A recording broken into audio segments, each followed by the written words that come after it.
everyone, Jamie here from the NOIC Godcast, where we offer wacky wisdom weekly from God's Word.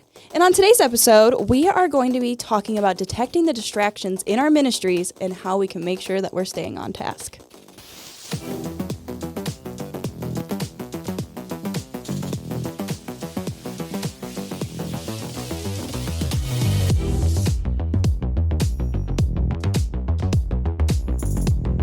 So as many of you know, we are a pretty busy church. I mean, we have plenty of ministries going on around here.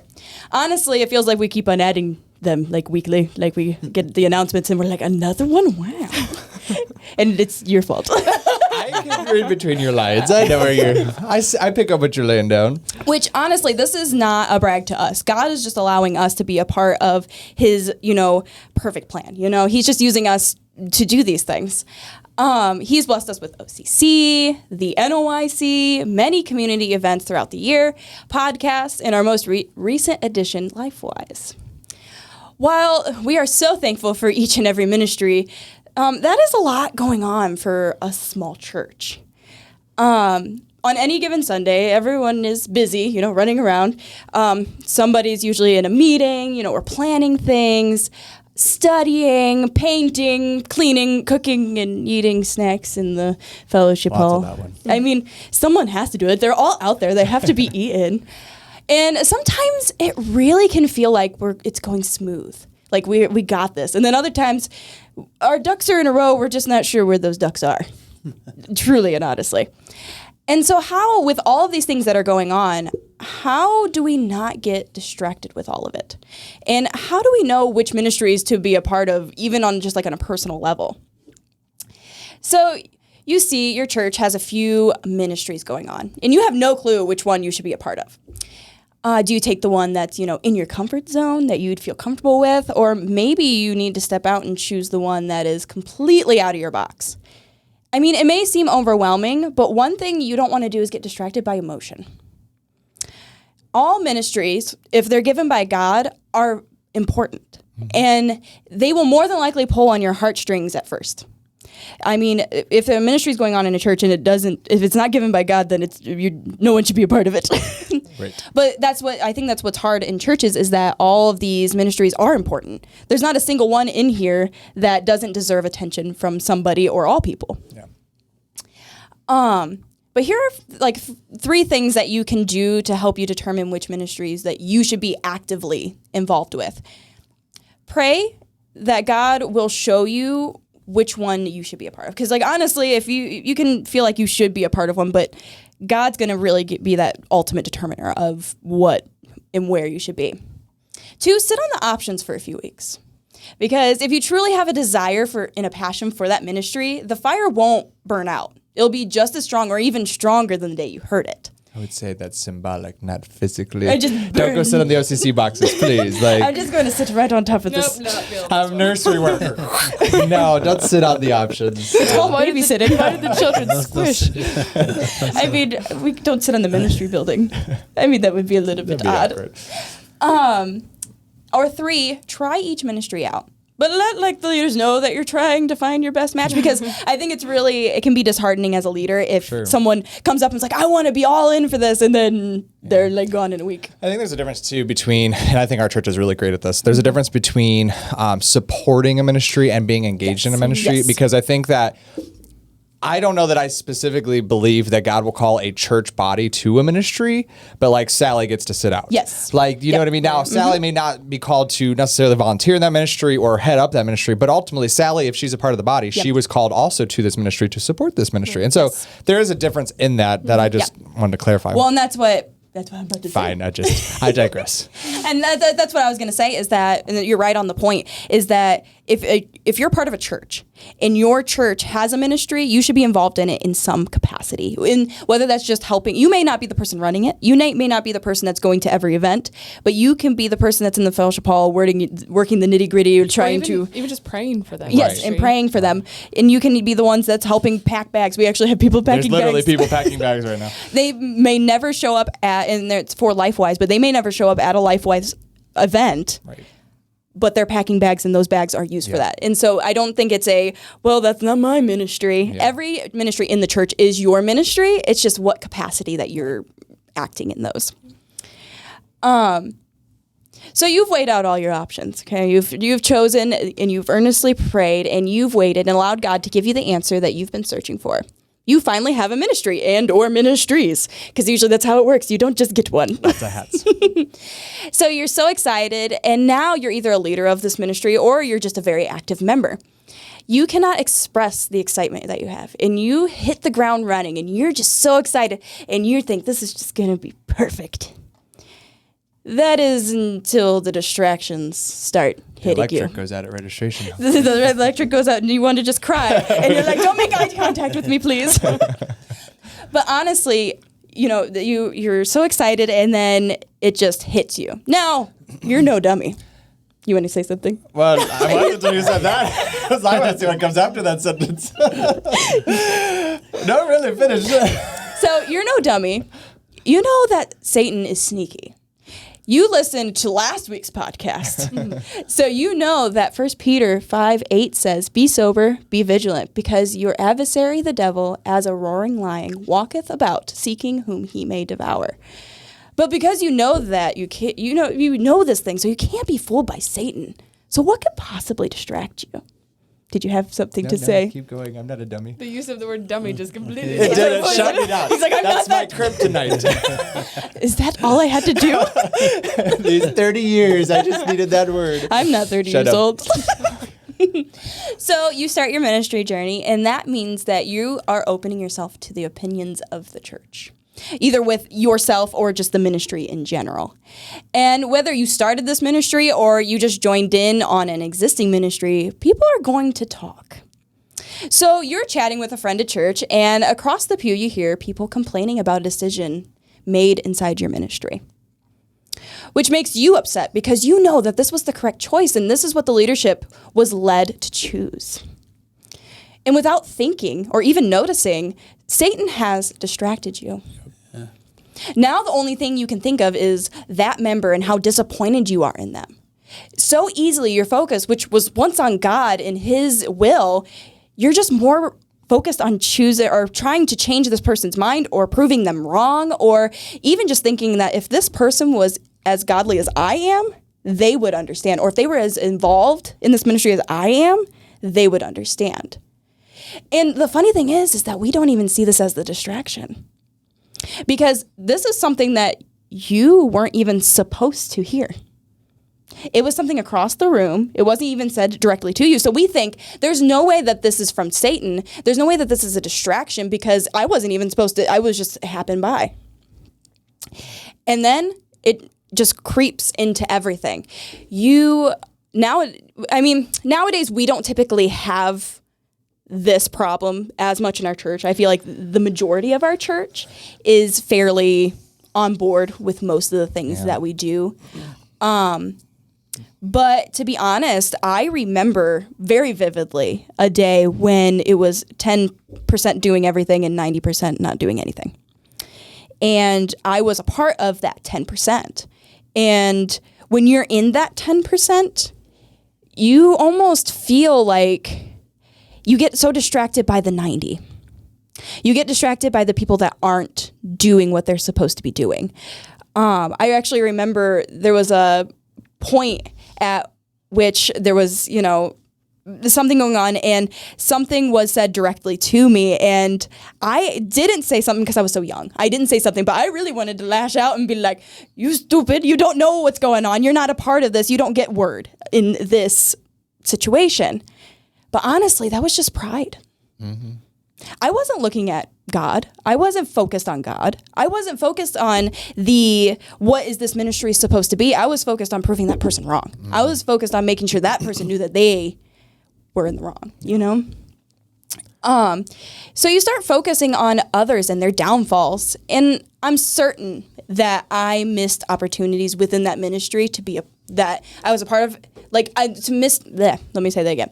I missed out on opportunities inside of that ministry to move up or to expand out because I was so focused on other people. Yeah. Go ahead. I think it's a couple things. The dummy wore off. It did. It did. It did. Just dummy. I'm back. So a couple of things. So I think first, like, you guys, really, one of you at this table know. I would say probably all three of you know. I am diabolically opposed to the mentality that like God opens a door or He closes a door. Yeah. The reason being is that's totally unbiblical, and that's a problem for me. But the reason is so just like ministry. So like when things go hard, when things are difficult, when the electric does go out at registration, what that says is God closed that door. When in reality, God's saying, have faith in me that I'm going to get you through what looks like a closed door. Does that make sense? And so I think the one distraction that every ministry comes to the conclusion of is distractions of obstacles. Yes. Like if you are in ministry, you are going to have obstacles, and like you can crumble or you can grow, right? And so I think it's just important to note that like distractions come in the form of obstacles, and for ministry, like there are ministries that sink because of obstacles, but then there are ministries who triumph over them and glorify God all the more. The second thing I was going to say was that Jesus says this on a personal level, but I think it totally applies to a ministry, that we will be hated and persecuted for His name's sake. Now, obviously that is specifically to an individual for the name's sake of Christ. Okay. And I don't want to mix that metaphor, but I think that like you can almost apply that to ministry because I dropped my phone. And I thought no one heard it. Then you did it, and then I brought it up, so now everyone knows. Anyhow, in ministry, I think that applies because like people are going to talk. Like as long as you are ministering to people, which is the only thing that God really calls us to. No ministering to garbage cans or garbage cans. Saving the world. Yeah, one duck at a time. But God calls us to minister to people, and as long as you're ministering to people, they're going to have an opinion, a say-so, negative word, a complaint. But I think, like you said, really the distraction is that in that is not what they said. The distraction in that is almost more yourself getting in the way of the ministry. Like I don't know if Miguel can speak to this or not, but I know like even in just being a leader in the church and just even preaching and teaching and just speaking a lot in front of the church. It is a real tendency for me to feel the weight or even gauge the weight of how something was taken, received, accepted, applied, you know what I mean? And to gauge that as the success of a message or a lesson. And like you can apply that to a ministry as well. But what we need to get at is that really is a distraction. Why? Because the goal is you did what Christ said. You did what He asked of you, and the pieces fall where they may. Jesus tells us people will not react well. They will not like it. They will not take it well. And so that's, I kind of shared a little bit last week, but this is something I've had to really live recently in the last several weeks, very heavily on my life. And it's not a fun lesson, but I feel like no matter how long you've been in ministry, it always takes on a new approach, a new technique, and it still distracts you. Yeah. Same lesson all the time. Well, and that's the thing too, is that inside of that, and that's where I was going to go next, is that kind of like, so I think I'm such a dummy. So when you're, it's the whole being focused on yourself. So you're focused on, I need to prove this. I need this. It's me. And in those times, how many times has someone in that 90% wanted to help and we didn't allow because they had already, in our minds, they didn't deserve it. Do you know what I mean? They have to step up to this level to be able to help. Like, so like if they're not, they haven't been a part of, so like, for example, the NOIC, like when we first started, our church wasn't all involved. You know what I mean? When we first started, it was like a ragtag group of motley crew. It was. I mean, it still is, but we're just bigger now. Like in size and in amount of people. Okay. But like, there was only, a few of us. If we had held on to that ministry so tightly that, no, you guys can't have this because you didn't jump on board when it was, first starting, how many of these people wouldn't have been, how many people would have missed out on camp? Well, I think the ministry would have crumpled. Well, and what's worse, them not being a part of it or you claiming ownership of Christ's ministry? Right. Yeah, exactly. And deciding who gets to have a say so. Like, that's worse to me. Yeah. I think a lot of it, too, is when you go through situations like that, you got to take a step back and remind yourself, you kind of got to recover this, right? But why am I doing this? Is it to further His kingdom or is it just to grow this ministry, right? And you can get so lost in that so quick. You know what I mean? And then feelings get hurt. I mean, I speak shamefully, you know what I mean? That, when I forget why we're doing this. And like you said, pride gets in the way and stuff. But the one thing that I can say is God is faithful to remind you that this is His ministry. You know what I mean? So at that point, you have to ask yourself whether you're a part of it or you're in the leadership part of it is, am I going to continue in feeling this way and, continue in acting on my feelings being hurt? Or am I going to humble myself and be like, you know what, Lord, forgive me. This is your ministry. And we're going to get back on track and continue, because that's how it grows.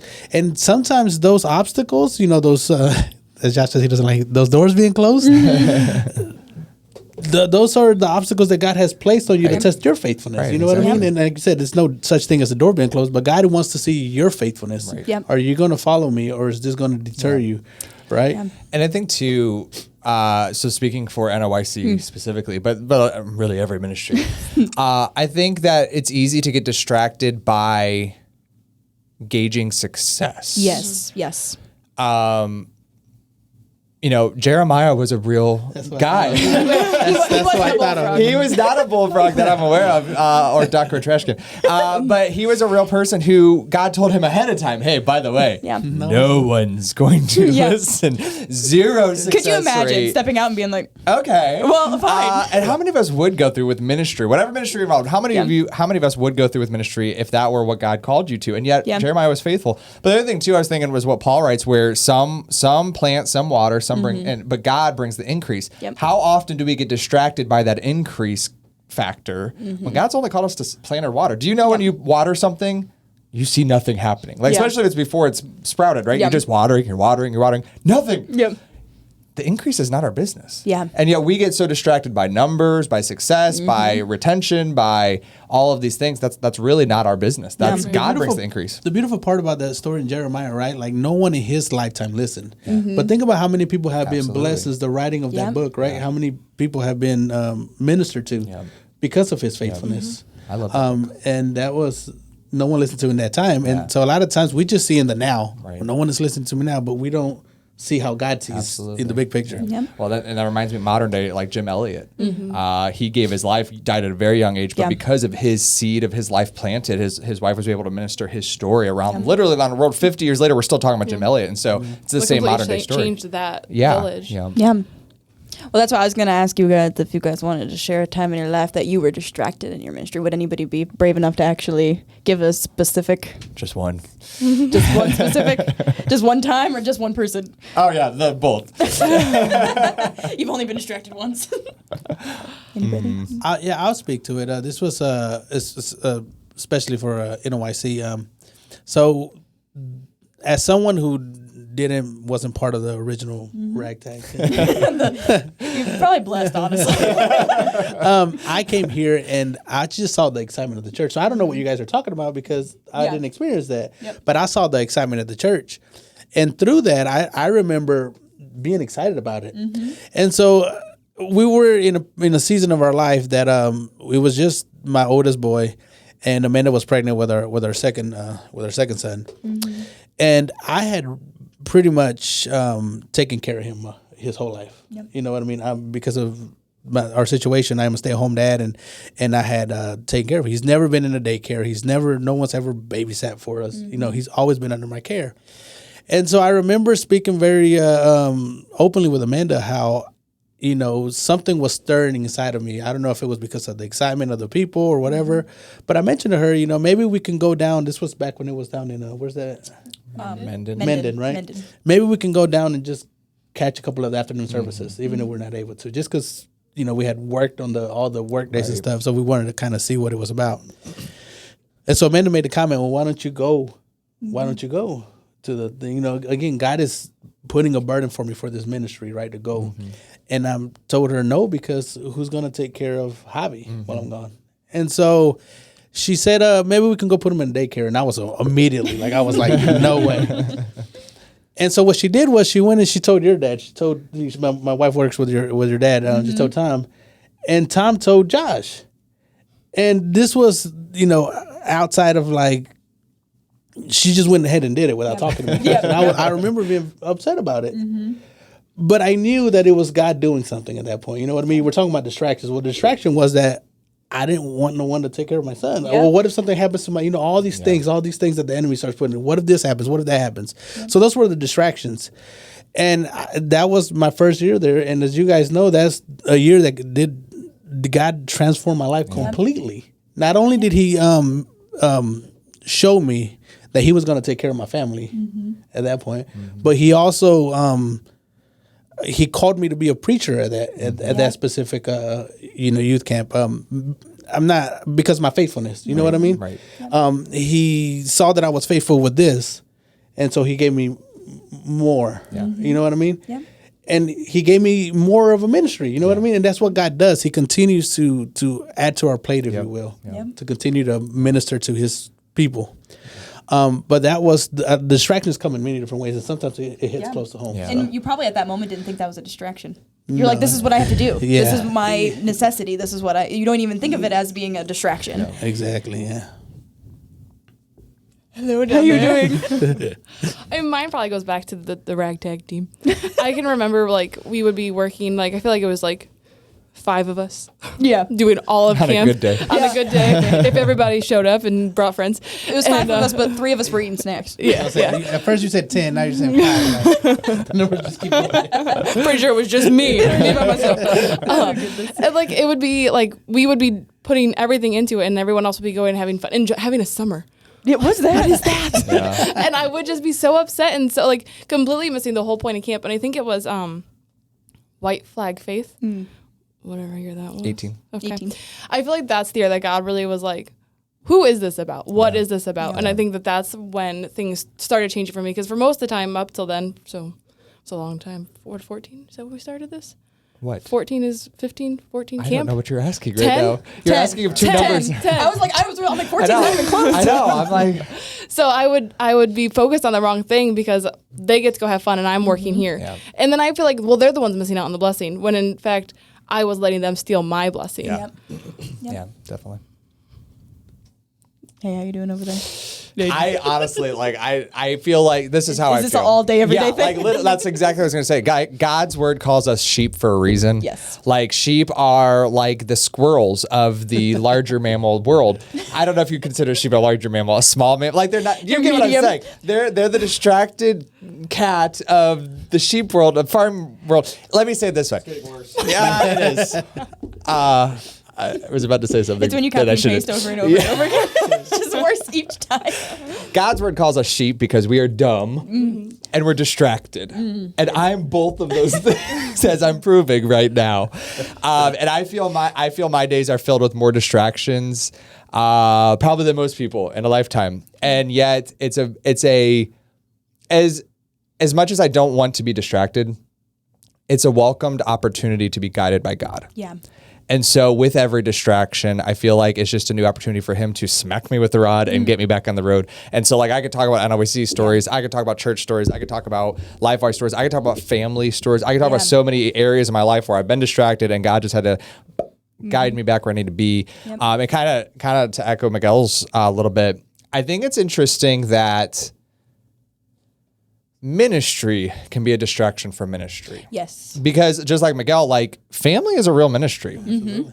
And like, we're called to disciple our own families, to be ministers of the house, we're called to that even foremost, right? Even beyond anything else God calls us to. And how many pastors, how many preachers, how many ministers have really lost their family because they've elevated ministry? And that's totally unbiblical. I mean, literally one of the qualifications of a preacher is to have your household in order. Somehow we forget about that, but that's literally one of the qualifications. But regardless, God's people are called to minister at home first. Yep. And yet we can allow ministry, LifeWise, NOIC, Godcast, any of these things to become a distraction for ministry. Either family distracts me from ministry, or ministry distracts me from family, or ministries distract me from other ministries. And so it doesn't just have to be Satan roaring. It doesn't just have to be people complaining. It can just be doing God's work. That becomes a distraction. And I would say for my life, that's probably been the biggest distraction, is that. Life.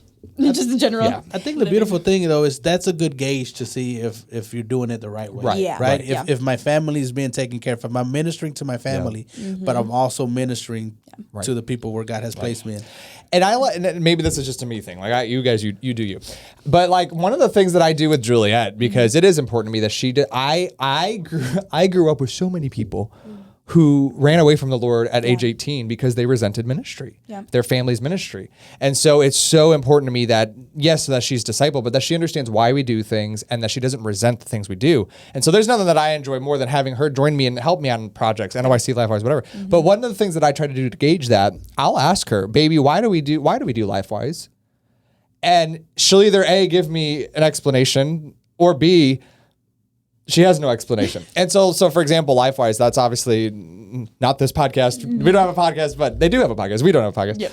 But that's obviously, ministry we're doing here. And so when we were working on this, she was coming with me and setting up this and coming with me and working on this. So she was getting drug along a lot this summer for LifeWise. And so I asked her, and she didn't know what it was. And so I explained to her, I'm like, you get to come to church every Sunday. You have a mom and dad to tell you, read the Bible with you every day. You get to hear about Jesus all the time. I said, baby, do you realize there are so many kids right in our backyard, right in our neighborhood, who have never heard the name Jesus before. They don't have a church. They don't have a mom and dad who tell them about that. And she looked at me and said, we've got to tell them. Yeah. And that to me grasped that she understood why we're doing LifeWise. And for me as a dad, it made it okay that we're ministering together, because it's totally biblical to minister together. Yes, but to drag her along and force her to do things without understanding why we do things, I think, and Miguel already spoke to that, but I think that really is a difference. Yeah. Honestly, currently the issue that I'm having, and it's not an issue of... He can't form sentences. He can't form sentences. He just says, Yes, he does. Sometimes he says, Yeah. And sometimes he goes, woo. Only in church. Only in church. Or he just cries. But here's the thing I have a struggle with, and it's a pride issue. So I have youth ministry. And then I also have Tolkien, which is a youth ministry on a whole nother level. And so my problem I have currently is the distraction of being able to ask for help when I need it. So because I can't obviously have Tolkien because he's so little. It would be different if he was 3, 4, 5, you know what I mean? Take him somewhere. But in junior church and different things like that, for me, it's hard for me to go and be like, can you watch him? Can you do this for me? Because I don't want to be that person. But that's the whole pride thing. I got to get rid of me because it's not about me. Jesus wants me to give Tolkien to somebody for a little bit so I can go teach these kids about Jesus. Do you know what I mean? Yes. Yes. But so that's the current thing that I'm dealing with at the moment. Is everybody settled in the table so I can go to the next thing? You're not a dummy? Probably. So you can't stop the distractions from coming. They're always going to be there. However, you do get the choice of allowing it to take your eyes off of God. Truly, the only way to keep yourself from getting distracted is to keep the focus on God. And I know that sounds really cliche and easy, but it's actually very difficult. And it is a learned behavior. I know this is going to sound silly, but think of a service dog. Those dogs go through rigorous training to be able to learn their job. And most of the time, their jobs are literally life and death. They can be trained to spot things that their owners are allergic to, or they can tell if someone's going to have a seizure, or even if an owner's heart is not working properly. And I got to be honest, those are some really amazing things and very, very important and very needed. But it doesn't matter if they can do that job if they're distracted by every little thing. Most of a service dog's training is spent teaching them to pay attention to their owner, even if they're in a chaotic setting. That is how we should be with God. We also have a very important job to do, but we can't do our job if we're not focused on God. My considerable quote doesn't have a person. Don't say. Not every fight the enemy picks with us is worth our time or attention. And I think that's really hard because you want to fight. You want to fight back. You're like, this thing is happening. I want to fight it. But not everything is worth it. The irony of that, and we could do a whole, that's a good episode for next week. You could do a whole episode on that. But the fact that Jesus never engaged with the enemy. You think about when he's tempted out of the wilderness. You think about when he's on the cross. You think about all these different times when they're trying to blame him, distract him. Yep. He never engages. Yeah. And my featured content this week, it not necessarily fits it's not necessarily something that it exactly matches the theme, but this song was on my mind all week this week. So Even Then by Micah Tyler, it's a really, really good song. But I honestly just think that that's what you guys needed to hear this week. Trivia, I don't know. You didn't have trivia last week. I didn't, so there was no answer. But we don't have trivia last week. I know, but we don't have trivia this week. This week you're canceling her. This week. Last week, wherever we are. I'm distracted. No, they never got an answer to the other one. I know, that's what I was saying. I don't know the answer, so I'm saying we didn't have it last week. Leave it at that, woman. Okay. Well, if you got that wrong, good for you. Because no one's going to know. This week, my question is, what animal or animals are considered as service animals according to the ADA?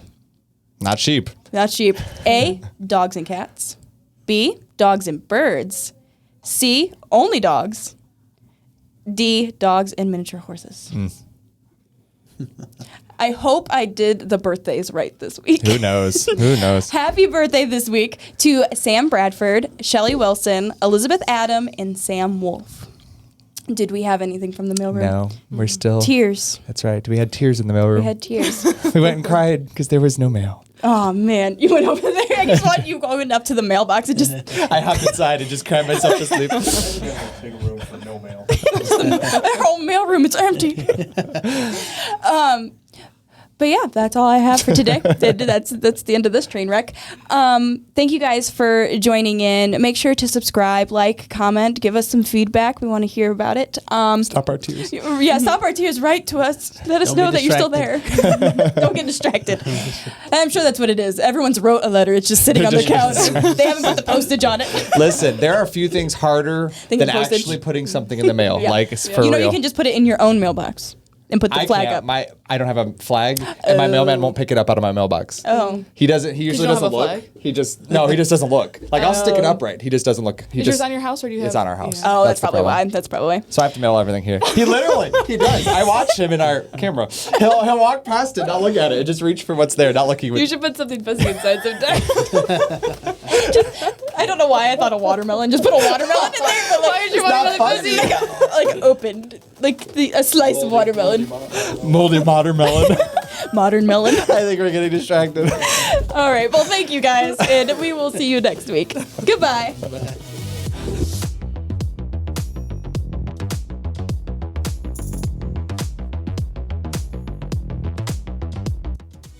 You're not a dummy.